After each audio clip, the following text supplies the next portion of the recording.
Hello, everybody, and welcome back to another episode of the Reignmakers Fantasy Golf Show. Today is Wednesday, July 5th. Happy 4th of July. A little bit of a crazy weekend where 4th of July falling on a Tuesday.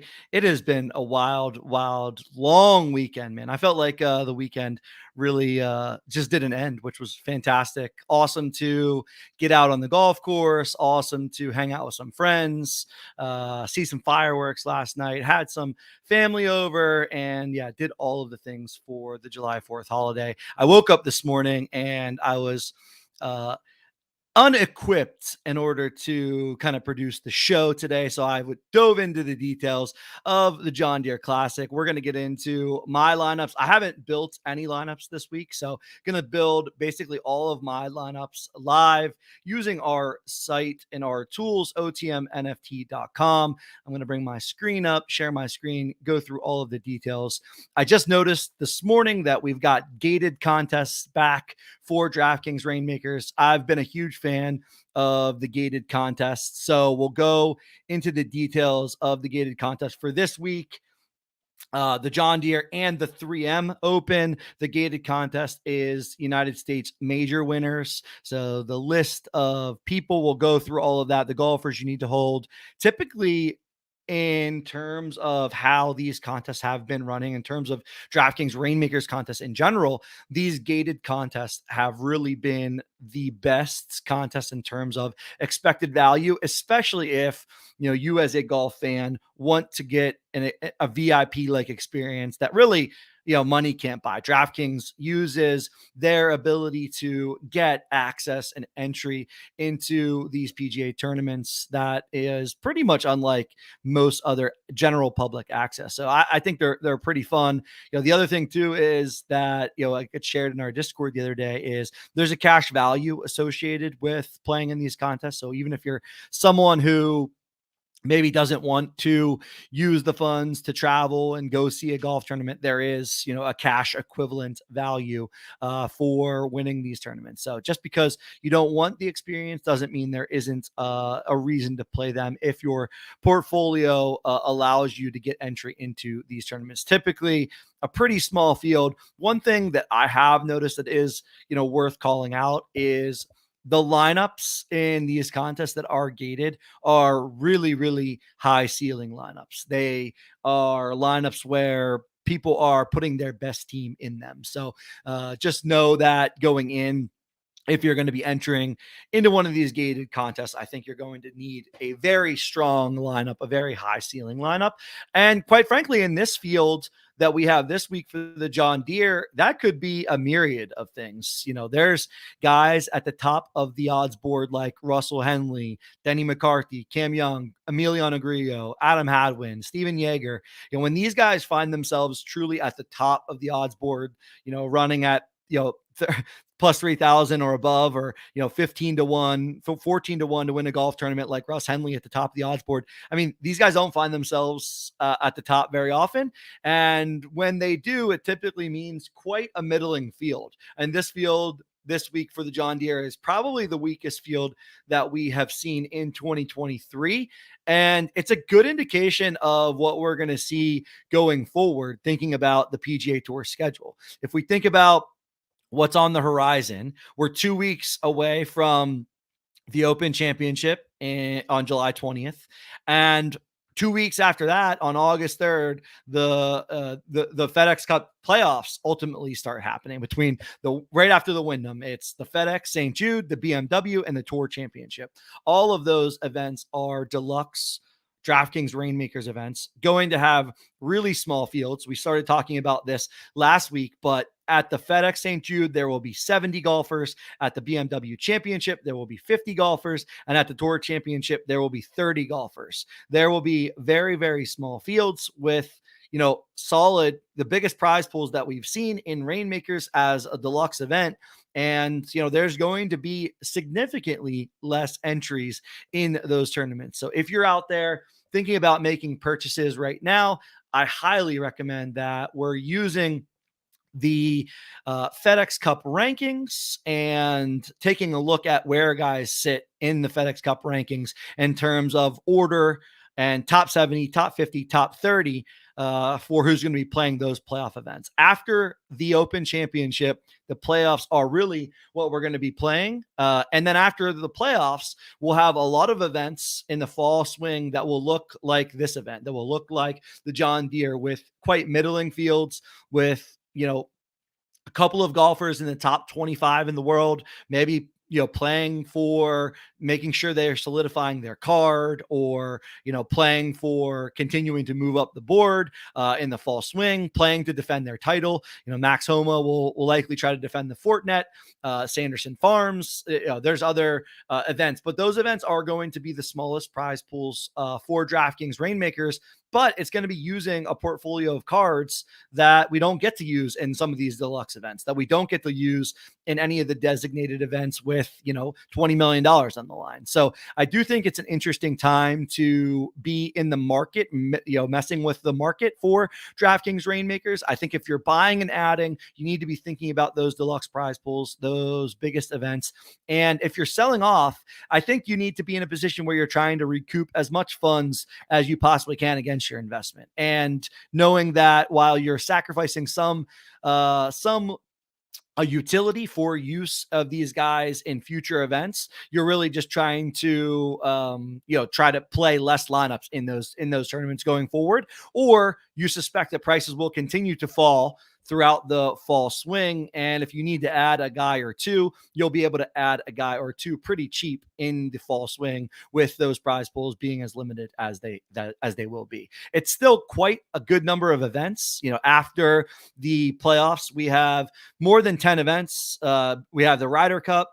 We have the Zozo, which usually brings out some solid golfers, and then we finish out at the Hero World Challenge, where that will be a small field as well. But in general, there are still, after the playoffs, there's still 2+ months, October, November, 2+ months where we've got an event every single week. So we're going to have good use of golfers that are in the middle tier pretty significantly towards the end of the calendar year this year after the playoffs. But if you're buying right now, I highly suggest taking a look at the FedEx Cup rankings and really trying to pick a guy or two in your price range that is going to be playing either the Open Championship, or has a good chance to get into at least the first event in the playoffs, and kind of go from there depending on how they're playing.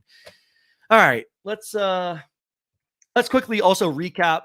We didn't have a Monday show this week with the holiday, but the Rocket Mortgage ended up being an incredible finish, another dramatic finish in playoff fashion. Ricky Fowler, Colin Morikawa, and Adam Hadwin finish in a playoff at the Rocket Mortgage. It was quite a strange Sunday because of inclement weather. So I believe most everybody was teed off at like 9 a.m. and before. I think not many guys were after 9 a.m. and the TV coverage was sort of a pretty big mess. They showed the event on replay on CBS. They couldn't show the early coverage, so it was quite a debacle. And there was a lot of people, especially golf Twitter, who likes to go pretty crazy, who couldn't really watch. And when you have Ricky Fowler, when you have Colin Morikawa in a playoff, and Adam Hadwin, who Adam Hadwin, shout out to him, man. He's been not only playing great golf, but in the hunt and in the news media for what happened at the Canadian Open. I think a lot of people wanted eyes on that event. The 18 hole, the 18 hole playoff, they played the 18th hole. That was playoff hole number 1, ended up being a pretty drama filled hole with, Ricky flaring a drive to the right into the crowd, basically, on trampled down rough, and Hadwin and Morikawa being sort of positioned 1A, 1B, Hadwin a little bit further back in the fairway than Morikawa, and Ricky hits 185-yard shot to about 12 feet. And then Adam Hadwin kind of hits his shot right on top of Ricky's, just had a lot more spin playing from the fairway, ends up rolling back and gives Ricky a pretty good line on his putt. His putt was probably from 25, 30 feet or so. And then, Morikawa hits his approach, what it looks like it's going to be a perfect shot, bounces on the back half of the green, gets all the way up into the rough and doesn't have enough spin to roll back onto the green. So ends up having a chip shot. Morikawa does. And Hadwin and Morikawa both miss, leaves the door open for Ricky, who, of course, in very 2023 Ricky fashion, he doesn't need much of a crease. Left that door open for him. He knocks in a birdie and his first win in 4 years and 4 months. So really exciting win for Ricky. He's played incredible golf in 2023. I think he has 8 top 10 or top 15 finishes. He now solidifies it that U.S. Open Sunday, where felt he didn't really play as good as he could. He gets his win, and I think it's fun to have Ricky back in the game of golf. Obviously, for Rainmakers purposes, we don't have Ricky in our game, but in general, from a golf standpoint, really fun to see Ricky get after it. And it was certainly another birdie fest. It was, what was Ricky, minus 24 to get into the playoff. All his rounds were in the 60s, so he secured that 60 all rounds under 70 bonus on DraftKings and DFS. Morikawa does the same. Hadwin does the same. Plenty of guys out there all rounds under 70. And I think it's going to be looking pretty similar this week at TPC Deere Run and at the John Deere Classic. I think it will be another birdie fest. I think I wrote in my article, the last 4 years, almost all of the winners have been almost under 20 under par. I think not minus 18 and minus 19, but Michael Kim won this 4 years ago at minus 27. So this field is definitely different than the field at the Rocket Mortgage. Rocket Mortgage field was a bit better. And I think when you get a bit better field, you typically see lower and lower scores. This is certainly not a field that he's even on the Rocket Mortgage, even on par with the Rocket Mortgage. But I do think that this golf course is going to surrender birdies. These guys are good enough and will make a lot of birdies that the all rounds under 70 bonus on Rainmakers is another bonus that is certainly going to be in play. And we know how much that can swing leaderboards, especially if captains running up the board having that bonus. It's a 7.5 point bonus with the extra half that you get for the 1.5x scoring that you get from captain. So be weary of that this week. TPC Deer Run, it's a par 71.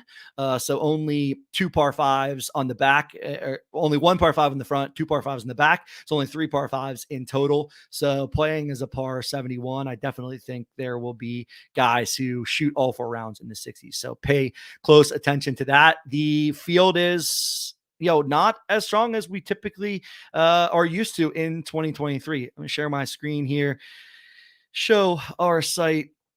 I was just talking through the schedule here. You guys can see that on our site as well. Schedule shows all of the events that DraftKings has committed to. And the interesting thing is next week and the week after, we have 2 events each week. So we have a premium event and a standard event next week for the Genesis Scottish Open, the Barbasol, and then in 2 weeks for the Open Championship and the Barracuda. So there will be a lot of utility for our cards, our Rainmakers cards, over the course of the next 2 weeks. But yeah, we're zoning in here this week on the John Deere Classic. It's a premium event, $270K up for grabs across all 5 tiers. Let's take a look at the players tab. Henley at the top of the board, as I said, followed by Denny McCarthy, Cam Young, Emiliano Grillo, Adam Hadwin, who is back in the field again, Jaeger, Kirk, and after that, it's definitely middle tier. I think Jaeger and down is kind of what I was considering middle tier this week, that plus 3,000. And then when you get down into that plus 10,000, that long shot range, I mean, there's guys who are all over the place. Shout out a couple of guys that I was looking up earlier today, trying to write the article. Shout out Carson Young. We've been on him. The other guy a lot of people are on this week is course history man, Zach Johnson. So Zach's been playing pretty well here. He's all the way down at plus 15,000. So yeah, there's a lot of guys down here that you can find a reason why not to play them. But in this field, I really think, beyond this like top half, I would say beyond plus 5, plus 6,000. You aren't finding guys that have every single statistical category lining up, or you're finding guys who have missed some cuts or who have been trying to find their game, and that's just indicative of the kind of events that these non-designated events are going to become, especially when we still have one major ahead of us. So these guys are all playing for FedEx Cup playoff points to try to improve their position in the world golf rankings, to get into all of these designated events as the PGA Tour calendar will march on. And some of these guys trying to play for getting into the playoff. A guy like Patrick Rogers, who I really like this week, needs a big performance over the course of the next month or so in order to kind of solicit his spot moving forward, and especially into the FedEx Cup playoffs. So yeah, this player's view is really kind of where I start. And then I really quickly get into my own personal collection. Who's going to be playing this week? I like to go odds here just to kind of see what I've got. As you can see, I've got a good bit of Henley here in the rare category. So I'm happy to try to put some solid teams together this week. I haven't built any of my teams, so it's going to be fun to build teams with you all on stream today. So if you got questions, comments, thoughts, drop them in the chat. I'll make sure that I get to them. Shout out Stogie, shout out TJ, shout out Josh Allen. Loyal listeners, always here, always here. Appreciate you all. All right, what else do we want to get into before I start building some lineups? Let's talk gated contests really quickly. So I brought this article up so you can see this is for a couple of different events. So this is John Deere Classic and 3M Open, and then also Genesis Scottish Open and Open Championship gating. So you can see you need 3 of these cards, either 3 rares or 3 elites, to get into either the rare gated contest or the elite gated contests. I myself don't have a lot of these guys in this first bucket, so I won't be able to play in either the elite rare or the elite gated contest in the John Deere, the 3M. Am looking at trying to get into some of these contests for the Genesis Scottish Open and the Open Championship. So I'd say make sure you have a good handle on what your portfolio looks like, and taking a look at if you can get into these contests, and making sure you're making the best lineup and contest decisions that we can possibly make for this week's events. As you can see on DraftKings, these are going to be events with a very, very small number of entrants compared to the other events, and especially compared to the guaranteed events. For this week in the rare, thus far, still have the rest of the day and tonight to go, but you've only got 238 entries into this contest. You'll see that the payout structure is all the way down to 13th. First 3 getting the experience, and 4th through 13th win $500. That 500 is a really solid number for especially at the rare level. So really like that they've added cash to these gated experiences. Think it makes for a solid contest for people that have these golfers in their portfolio. So I really like that. And then at elite, only 85 entrants in this contest. I guess let's compare it to the guaranteed contest. Yeah, 4,000 in the rare guaranteed, and only 238 with that $500 prize pool from 4th to 13th. $500 prize is really solid prize there. And then at elite, only 85 in this gated experience. And elite, I think it's paying out pretty similarly. Yeah, it's paying out exact same. So 1st through 3rd get the experience. The difference between the elite experience and the rare experience is the rare is Thursday, Friday. The elite is Saturday, Sunday. But then again, 4th through 13th paying out that $500. So if your portfolio lines up that you're able to get into these contests, I think it's the best contest that you can get into this week, even better than the rare or elite guaranteed, in my opinion. So I'd be putting my best lineup in a contest like this. Okay. Yeah, and shout out DraftKings. They had said they were going to continue these sort of gated experiences, and they have done so. So I really like these contests. And then they also, I believe it is next week on the 11th. There will be more crafting recipes out. So ahead of the open, see some crafting recipes, which should be pretty solid to figure out if you have guys you're able to craft and take a chance or a gamble on crafting. I did myself a couple of weeks ago take a rare craft and turn it into elite, turned into a Grayson Sig, ended up not selling Grayson Sig last week. He ended up making the cut.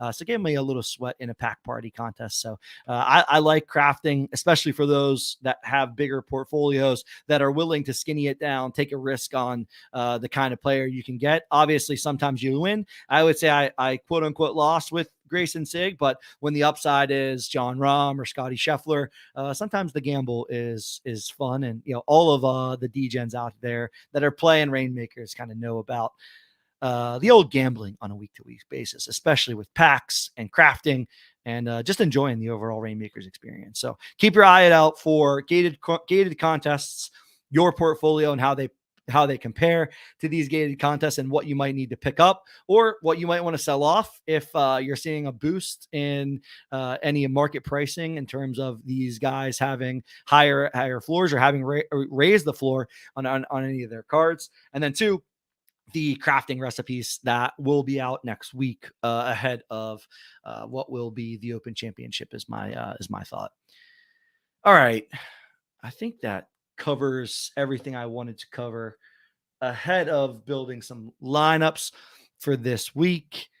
Another 75K guaranteed, but again, at the elite level, I like that they've kept this 10K cash to first. They've expanded they've lowered the floor on cashing. So it's $75 cash as the minimum amount versus in the 100K deluxe contest, it's $100 floor for a min cash. So I do like the way they've changed the prize pools. I thought that's worked really well. And if we're putting together lineups with the most upside that we can, we're shooting for that top prize of 10K cash in the elite contest and 2K cash, in the rare contest. So keep your eye out for prizing and making sure you're taking a look at what the payout structures look like and if there's any changes. I think you got to keep in mind payout structure in order to try to really put yourself in a position to get as much of your return back as possible on your Rainmakers investment. And on a week like this, with a middling field, I really am jamming just about all of my lineups in the guaranteed cash contest, except for if you're able to get into this gated experience. I think playing the gated experience gives you the best sweat, so I think that's great. But every other one of my lineups, most likely this week, will be going in either the core, the rare, or the elite guaranteed prizing. All right, jump back over to our site. Let's get into the lineup builder and start to put together my teams. I'm going to remove all because this was my teams from last week. Save, add my lineup. And yeah, I like to just start at the top and build the best teams that I can. This week looks like I'm going to have a good number of elites. 1, 2, 3, 4. I think it's 8, right? 8 elites that I can put into lineups. So I need to put 3 into lineups. So I'm going to have 2 to 3 solid lineups based on how we build. I really like Adam Schenk this week. Again, in terms of my portfolio, played well last week at the Rocket Mortgage. Ended up finishing, what was he here? Rocket Mortgage ended up finishing like top 10. 7th place. Rocket Mortgage gets to 20 under. TJ Love Shank last week. I like him in these fields where there's not a ton of golfers at the high end. So I really like that. And then the other guy I love in my portfolio is Grillo. Him and Shank were actually in the playoffs several weeks back. So I like the way Grillo got the win that week. So maybe this week they both play well and Shank gets the victory. So I think Shank, for me, his statistical kind of portfolio and his categories of stats kind of line up a little bit better than Grillo. So I like captaining Shank this week and then adding Grillo to round out the lineup. I think this next pick is going to be quite interesting, right? Svensson is a guy I've been on, but Poston is a guy with better odds who hasn't played really good this year. He's been struggling as of late. I think I saw, let's see here what he has, but Poston, in terms of his recent performance, has certainly not been the best. Missed his last 2 cuts, missed 3 of his last 4. Last time he finished inside the cut line was at Memorial. PGA, he did make the cut. So I think it's very interesting in terms of like what Poston has done this season. But then you also need to look at the course history. Of course, last year he wins this event. So, it's a course where he's coming back and he's got a victory. He's defending. So I think he's going to find his way into my lineup, but I wouldn't be shocked if Poston goes out, honestly, and misses the cut. I think it's certainly possible. And in a field like this, I think you have to build your lineups kind of by not just by odds, because by odds you're only going to get who the betting market seems to like. And I think it's a good kind of first pass, but I've been trying to do deeper dives into stats when I possibly can in order to figure out my lineups. So to me, I'm kind of thinking like, and then my next question will always be, okay, so should I play up two great rares? What are the best rares I have? I have Cam Young, I have Henley, I have Hadwin. I kind of have most guys that you would want at the top, in my opinion, especially for the portfolio that I've built. So, like, do I need to play Bramlett in this top lineup? I don't think that I do. This is also a course where I always think of Bramlett as kind of a long driver, the golf ball. You don't really necessarily need length here. You need to find fairways. You need to make birdies. So I don't know exactly what I would do with Bramlett in this situation, but I always think that trying to build two teams, especially when I get in the middle tiers here, might be better than building just one. So I got Bramlett and then Svensson, and then I'm getting way deep, right? Guys like Grayson Sig, Dylan Fratelli, Kevin Roy. This is really thin down here, so I can build two solid lineups that I'm comfortable at putting into the guaranteed contest. But after that, it's pretty difficult. So no matter what, I'm going to have a leftover elite that I'll play down into a rare contest, most likely. Yeah, I haven't dug into Sig, Fratelli, and Roy all that much. I know Fratelli's got to win on this course. I tend to like Kevin Roy in spots where, like, at the bottom, his iron game is just kind of quite solid and more solid than these other two, but like the betting odds are astronomically high. I haven't dug into Grayson Sick, but played well last week. So, I may let betting odds dictate what I'm doing this week, especially this far down, and just kind of go with Grayson Sig and leave these two off. So let's do rares first here at my top lineup. You can see you're moving around lineups. Just make sure you've got this little green guy at the top selected. I've struggled with that even on stream, but I'm jamming Henley into this top lineup, and I'm probably going Hadwin over Cam Young. I like Hadwin's recent form more than Cam Young. Again, this isn't a Bombers course where Young's going to be able to wield his driver. I do think you can always, on these birdie fest type courses, the pound or the gouge and the drive and pound and gouge approach, whatever you want to call it, like hitting it as far as possible, as close to the green as possible, and then using the wedge game to try to get birdie looks is certainly not a bad approach. But I just think it doesn't pan out as well at this course. And Cam Young's game outside of driver has been a little bit all over the place. So I think Cam's in this field because he's still trying to find something or looking to put something together ahead of the Open Championship. So I don't know that I'm going to have Cam in my top lineup. And then you always have this like interesting conundrum in your second lineup where, with a leftover Henley and Cam Young, I kind of just opt to build a really strong rare team versus getting Henley and Young into a lineup with Bramlett, Svensson, and Grayson Sig. This is already pretty middling. So I kind of may double down with just guys in the middle. Guys like Seamus Power. I just did it again. See? You got to take my own advice. Got to take him out.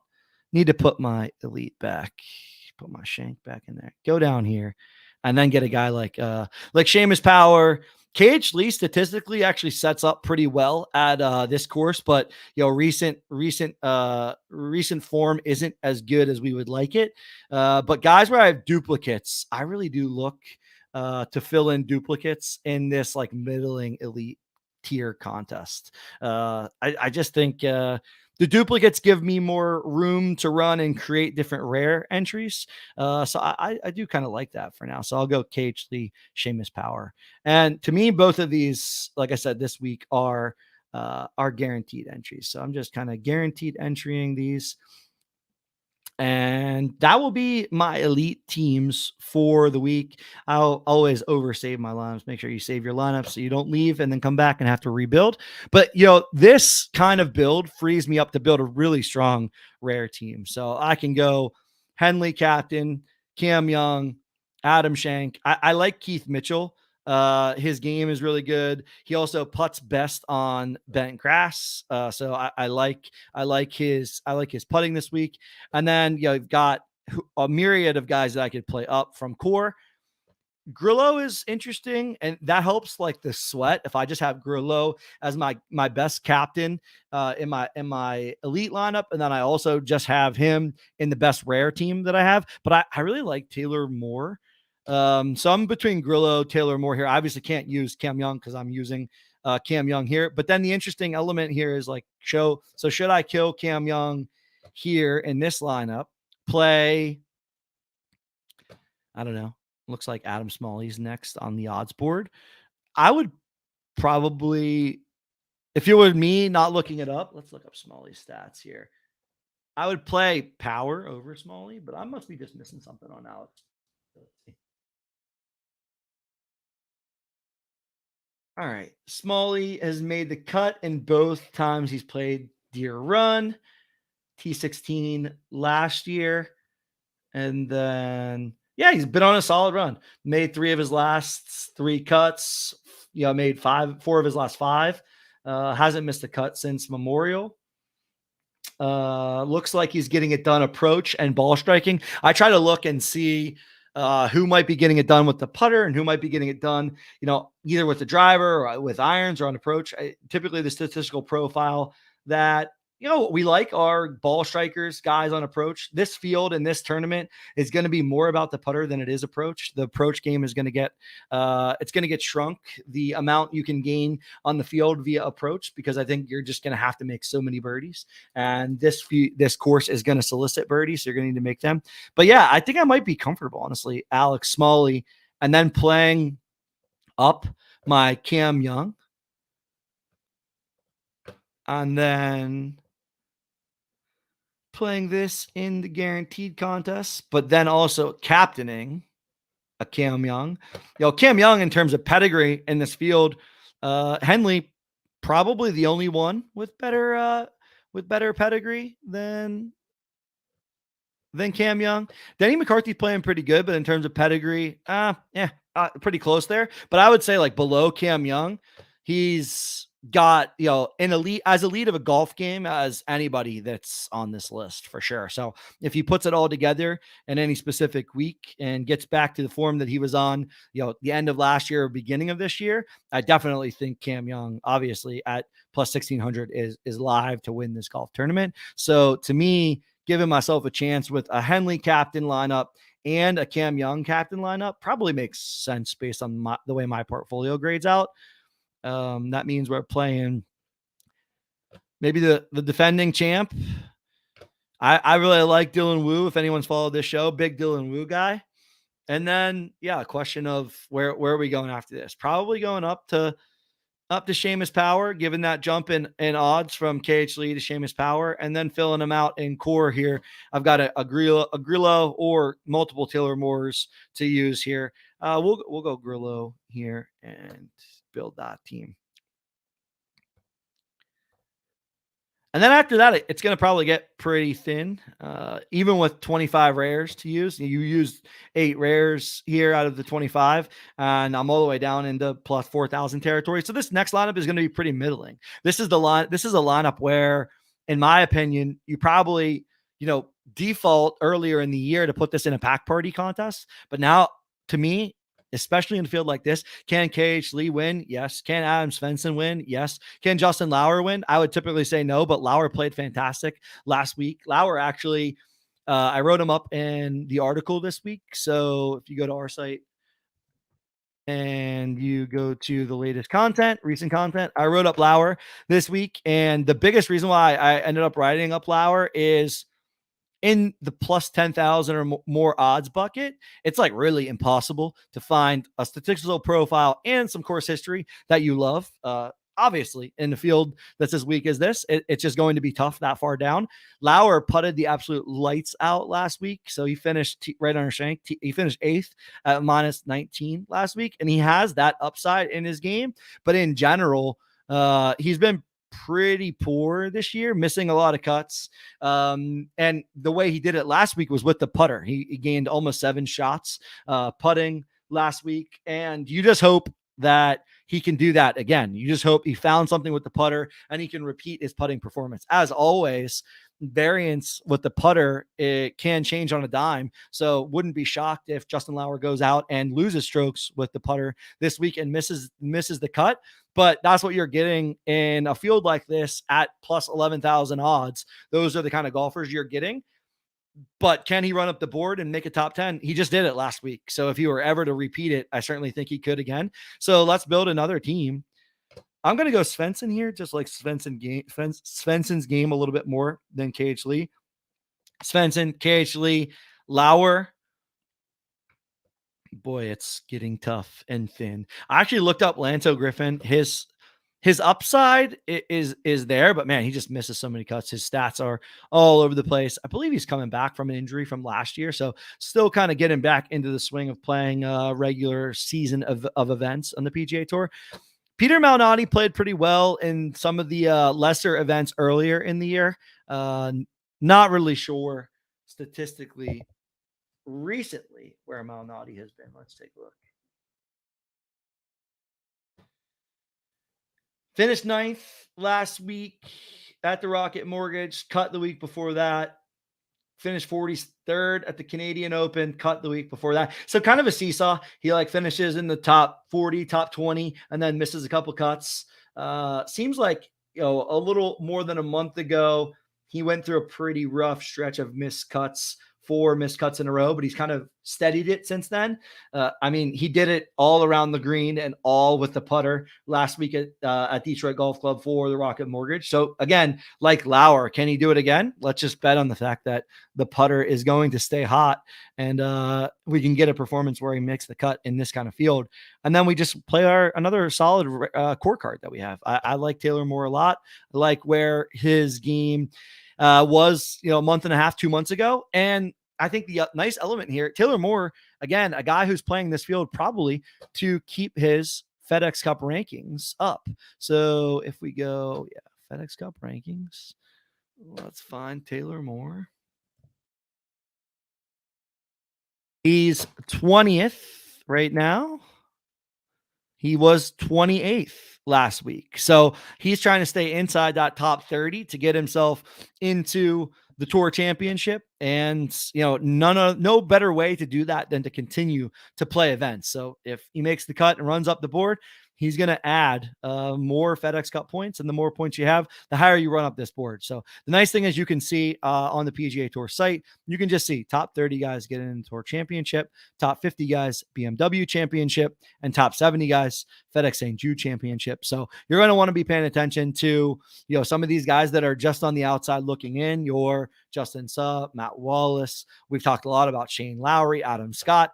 I'm looking for these guys to play. Joseph Bramlett, he's in the field this week, so he's got a chance to play really well and move from 80th to into the top 70. But yeah, this is what we're going to be keeping our eye on for the next several weeks in terms of where guys are moving on the FedEx Cup leaderboard, who's going to be getting into these playoff events. And if you've got a lineup of guys that are in the top 30, you're going to be pretty happy with at least getting a sweat in the Tour Championship. So if for those of you that have got a bunch of Rahm and Scheffler and Wyndham Clark and Vic Hovland, Rory, Tony Finau, you're going to put together some really solid lineups. But, when it comes down to filling out those lineups and getting a third, fourth, or fifth golfer, guys that are closer down to the bottom of the board, Grillos, Chris Kirks, Adam Shanks, we're going to need to fill out those lineups. So, you're going to want to have guys that are in the top 50 to 70 in your portfolio. So keep that in mind as we march forward. All right. Want to build one more? Let's build one more, I think. Can I build one more guaranteed team? I have been known to put at least one team into rare pack party, depending on how down we go. Let's see what else we have left. Well, we can just keep doubling down because we have multiple Lowers and Malnati's. So double down on those two. Lanto, I looked up and liked. Andrew Landry's been playing a little bit better as of recently. And then I can go with another one of the core guys. Maybe we go back to, you know what? I like Nick Taylor. Nick Taylor, like, can he win 2 times in a couple of weeks? Won the Canadian Open less than a month ago. Can he win again? I definitely think Nick Taylor can win at plus 4,000. Has to be on top of the world in terms of his own golf game, winning his country's Open. Playing as good as probably Nick Taylor has played since the Waste Management Phoenix Open, when he battled it out with Scotty Scheffler and Rahm coming down the stretch. So I like Nick Taylor and where his game is at right now. So we'll go one more team there in the guaranteed cash. And then, typically I'm filling out my guys. One guy I wrote up who I like this week is Patrick Rogers. We saw Rogers finished like 5th at the Valero Texas Open. He had the lead after the 54 holes after Saturday's round, ended up not playing that well on Sunday. Rogers is probably, alongside Tommy Fleetwood, one of the best golfers in the world who play on the PGA Tour who don't have a PGA Tour victory. His pedigree, and you've heard me talk about this before if you listen to this show, grew up with Jordan Spieth and Justin Thomas, playing his amateur career alongside those guys. A really, really solid collegiate golfer. It just hasn't translated to PGA Tour wins. If he's going to get a win, it's in a field like this, in my opinion. So I think Patrick Rogers, if he puts his entire game on display, certainly live to win and get his first victory, which would be pretty fun narrative for the way that the PGA Tour has gone this year, with playoffs and Ricky back in the winner's circle and Nick Taylor winning his country's Open. Seeing Patrick Rogers get his first PGA Tour victory would not shock me. We've been saying it about Tommy Fleetwood, and Tommy's getting close as well. But yeah, I think it would be cool to see a guy like Patrick Rogers get his first victory. So I like Rogers as well. All right, let's go through some of your questions. I'm going to go back to the players field here, but I guess before we get into your questions, I like to take a look at pricing disparity here, what we might see as differences in different buckets. I mean, Grillo stands out to me here, and Hadwin stands out to me here. $18 for the rare versus $28 for these guys. 24 for Henley. So Henley's is coming down a little bit. $18 for rare, pretty solid for a guy that has as much win equity as anybody. What else stands out? I like to look at elite pricing now, kind of like a lot of disparity in elite pricing. People love Denny McCarthy, holding on to him there. Pricing hasn't come down on Denny. 190, the most expensive elite guy in the field. Great putter, has been really hot. Denny also looking for a victory, finished second at Memorial, so or finished out just outside the playoff at Memorial where Victor won. So Denny looking for a victory. So he's the highest price elite guy on the market, which I guess makes sense. Second odds behind Henley, $50 more. What else stands out? Kirk, pretty solid golfer, $87 for elite. Alex Smalley, you just heard me rattle off some stats about Smalley. $69 nice for his elite. What else stands out? Yeah, Eric Cole. A lot of talk on Eric Cole, and I've heard a lot of people mentioning Eric Cole. I mean, Eric Cole is on an insane run. I believe he's 36 years old. He hasn't really been a staple on the PGA Tour. Played his way into the Honda Classic, ended up finishing second, and has played like 10 other events on the PGA Tour and played really, really well. His game is really, really strong recent form. I think it's a really cool golf story. So being from Pittsburgh, there was a local Pittsburgh golf tournament that was put on for one of the bigger beer distributors in our part of in our part of the state right now that distributes across all of PA and further. They put on a charity golf event where Eric Cole was friends with the owner's son of this event, and he came down and played this event, ended up winning the event for 20 grand, donated all the money back to the charity that these guys were playing for. But pretty cool to take a a weekend off the PGA Tour when, you're grinding like Eric Cole and you go out and just play this local charity event for someone that you know. So I thought a really cool story from Eric Cole. It made its way around golf Twitter a good bit. But yeah, Eric Cole is someone who is getting mentioned a lot in terms of, can he win this golf tournament? He certainly can. I think you have steady pricing here on someone in plus 3,500 odds, as steady a pricing as anybody is in this range, with $111 for his elite. So if you've got an Eric Cole in your collection, I think you're happy to play him in just about any contest, and even at captain. If you're trying to add someone like Eric Cole, not sure I'd be adding at this price, but I definitely would be taking a look at where does he fall here in terms of FedEx rankings. He is 40th right now, so he's inside that top 50, which is what you want to see. Want to see him try to play his way inside the top 30, which he certainly can do if he goes out and beats Adam Hadwin, Adam Svensson, Russell Henley this week, who are all in the field. So definitely ways to play up if you're Eric Cole. All right. Anybody else? Any other pricing disparities that stick out? Mark Hubbard, we talked about a lot on this show. I think his price is very fair. Tons of upside from Hubbard, playing well. And yeah, I think the biggest thing that I notice here is, it is quite affordable to play and get a solid elite lineup in these events. So if you're looking at, spending $40 to $50, you can pick up a guy that has just as much win equity. $66 for Keith Mitchell. That definitely stands out. $69 for Smalley. You're looking at guys that are 150, 190 bucks at the top of the board. These guys, not that far down, can certainly win this golf tournament. So not only do I think they're viable, I think they're viable at the captain position if you have them in your portfolio. And again, the coolest thing about Reignmakers, you get to have a little bit of an affinity for these golfers who you've been rostering for months on end at this point, looking to continue to sweat for going forward. All right. What questions do we have? Kind of a week where there weren't a ton of questions, and you're honestly just putting together the best lineups that you can put together. I saw a couple questions though. I saw some guys who are grinding out the achievements on Reignmakers. So if you're on the site, you want to go to achievements. It's right here for rewards, achievements.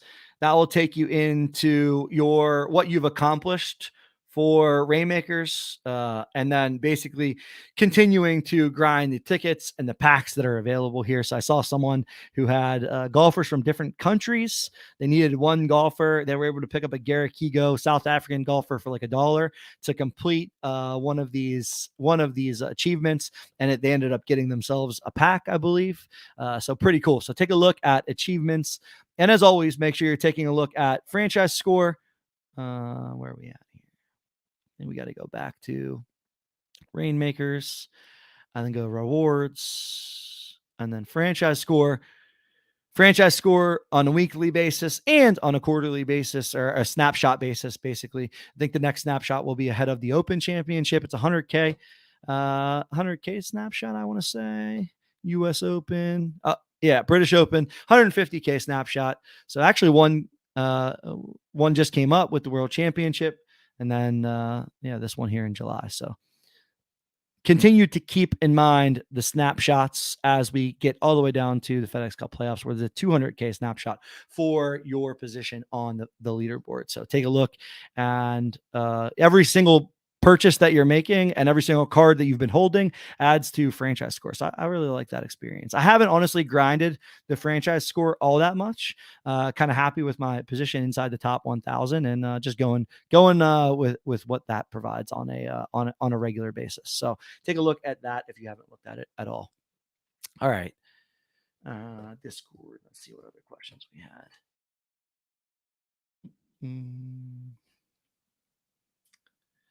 Look, this is a contrarian take. Berg always posts the state of the contest in our Discord. Said he likes the booster pack party more than the core guaranteed this week. Likes to rip packs, and I can't fault you for that. I think core is very difficult to win. So if you're edging out some some sweat equity or some fun in the game by playing the pack party, I definitely think that is the way to go at the core level if you feel that that's valuable to your experience. Yeah, need a cheap legendary to pair with Gim so I can field a legendary and elite lineup. Thinking Zach Johnson. Zach Johnson, perfectly fine. I like Zach Johnson.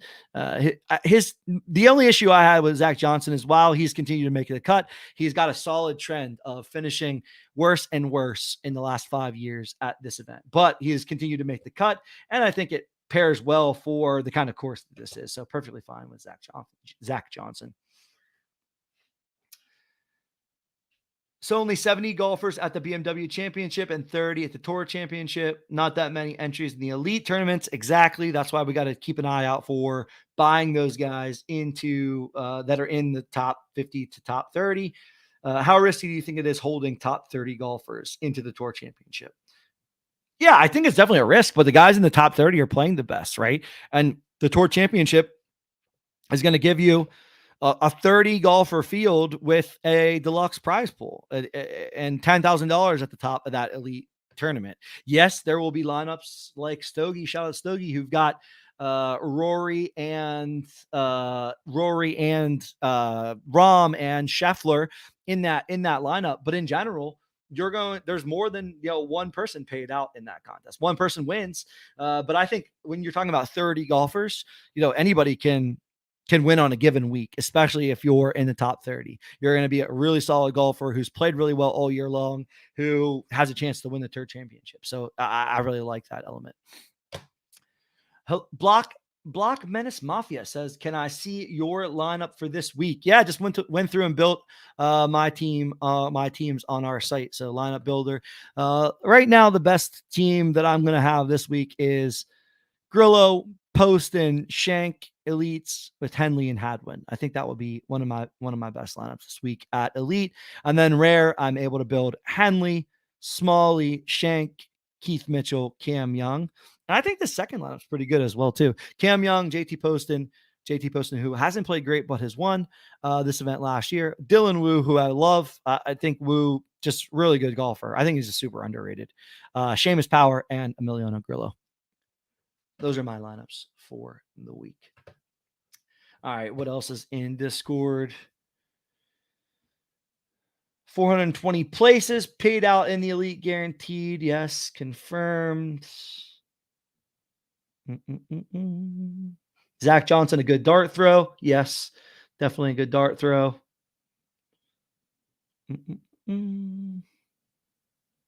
Yeah, that's about it this week. Not a ton of questions. So in general, I would say build, as always, the teams that you think have the best ceilings, have the most upside.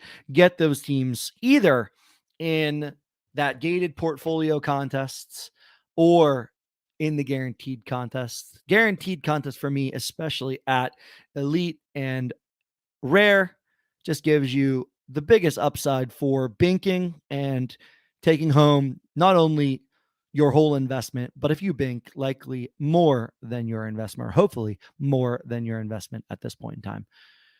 All right.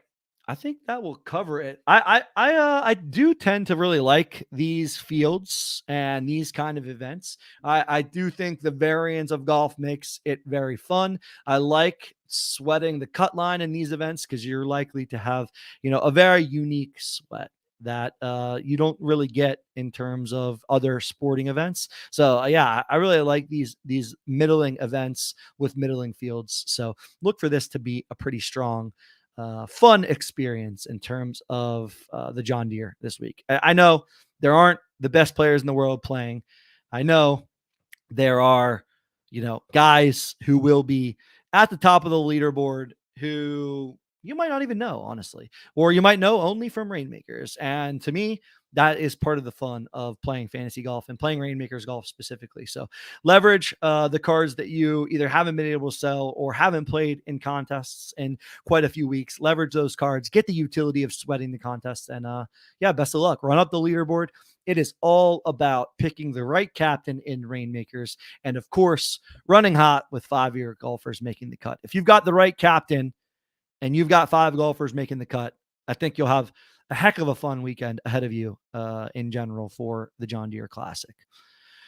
All right, Block Menace Mafia asking all the questions. I appreciate you tuning in for the show. Since some of the top golfers aren't playing this week, they should go down in price. I was thinking of buying them now. What do you think? Yes, I think that is the case. I do think you have to know that, one, almost every card in Rainmakers will likely be very, very cheap, if not near $0 in terms of pricing, because the price of these cards is really baked into the utility that they provide and the year like the tournaments that we play on a week by week basis. So if you're buying someone like Scotty or Rom or someone that's inside the playoff line, I definitely like that buy for using them in the FedEx Cup and using them in the BMW or the Tour Championship. If you're making buys on guys that aren't either in the top 50, but you're saying the best players. So yeah, I'm assuming you're buying guys in the top 50. So yeah, I think there's some good buys out there. I'd say take a look at offers, and some of the success that people have had in our Discord is, one, using the sniper on our site and kind of filtering down what you like and just seeing what's out there. And I've even seen guys take the sniper one step further and seeing who is listing cards on the sniper and then going and making an offer on that card, maybe just underneath what they're listing it for. I've seen multiple successful purchases from guys in our Discord who said, oh, I witnessed somebody list a Scotty Elite for, I don't even know. What's a Scotty Elite? Let's see what a Scotty Elite costs. Playing, no. Elite pricing. Got to be at the top. $549 right now, Elite Scotty. Say someone lists for $500. Maybe you go make an offer for $450 or $475, and they accept that offer. So yeah, take a look at using offers and being smart in terms of how you're making your purchases. But I definitely think a week when these guys aren't playing is a week where their utility is down. And if people are trying to get out from underneath them, the Open Championship is only 2 weeks away. And Scotty and Rom and other great players are certainly going to be not only there, but they're going to find themselves in those FedEx Cup playoffs as well, where you've got a solid chance to put great lineups together where there will be less entrants in just about every field after the Open Championship and when the FedEx Cup playoffs start. Great question. All right. I think that'll do it. If you have other questions, find me in our Discord. Link is in the description below. And really appreciate you all tuning in for what was a 57-minute show going through John Deere lineup this week. If you've got the ability to enter those gated contests, get in them. Get a buy ahead of time. If you're looking to buy Block Menace Mafia, if you're looking to buy, take a look at what the gated contest will look like for the Scottish Open next week and the Open Championship. Might be a good time to pick up some of those guys on that list as well. So make the best strategic buys that you possibly can. And best of luck this weekend, everyone. See you all on the leaderboards. See you all in the Discord for any questions you have before lock. Get your lineup submitted. Early lock this week as always. And yeah, TJ and I should be back with, or I will definitely be back next week with probably Tuesday programming. I'm traveling to Vegas over the weekend, so I'll be back next week either with Tuesday or again Wednesday programming for next week's contest and to recap what is or what was the John Deere Classic. All right, until then, see you guys all in the Discord. Good luck. Run up the leaderboard. Oh.